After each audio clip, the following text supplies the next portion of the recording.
আমি বলছি যে কে লাভবান হবে নাকি কেউ লাভবান হচ্ছে? স্বতঃস্ফূর্ত ক্ষতিগ্রস্ত হবে সবাই সবাই স্বতঃস্ফূর্ত, কেননা আমাদের কোনো পরিবর্তন আসে নাই। কেউ কি লাভবান হবে? আমাদের রাজনৈতিক বা কোনো সংস্কৃতিতে পক্ষ? রাজনৈতিক সংস্কৃতিতে করোনায় সারা পৃথিবী বদলাইছে, আমরা বদলাইনি।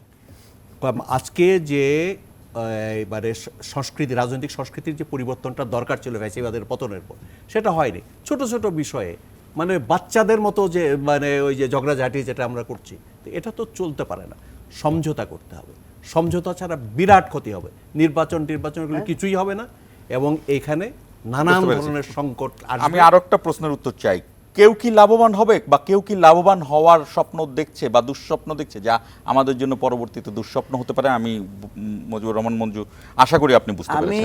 আমি ব্যক্তিগতভাবে ষড়যন্ত্র তত্ত্বে বিশ্বাস করি না। আমিও করি না। আপনি নিজের দুঃখ টেনে আনবেন আর বলবেন যে এটা সীমান্তের ব্যাপারে ষড়যন্ত্র। আর সীমান্তের ব্যাপারে ষড়যন্ত্র তো সে আপনার জন্য বসে আছে ষড়যন্ত্র করার জন্য।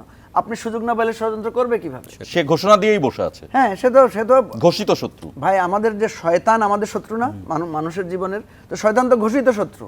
আপনি যদি বলেন যে শয়তানের ফাঁদে পড়ে আমি এই ভুলটা করেছি, তো কেন রে বাবা, তুমি এত ভালো মানুষ, শয়তানের ফাঁদে পড়লা কেন?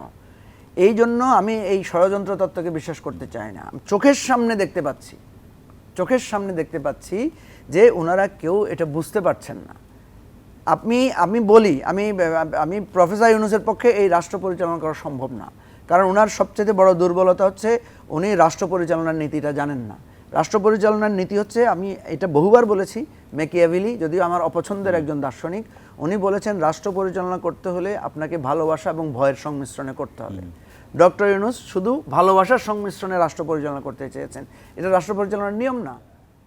আবার ম্যাকিয়াভেলি এটাও বলেছেন যে আপনি যদি ভালোবাসা মানে দুইটাই দিতে না পারেন, তাহলে শুধু ভয় দেন, তাইলে অন্তত আপনি পারবেন। শুধু ভালোবাসা দিয়ে কখনো রাষ্ট্র চালাতে পারবেন না।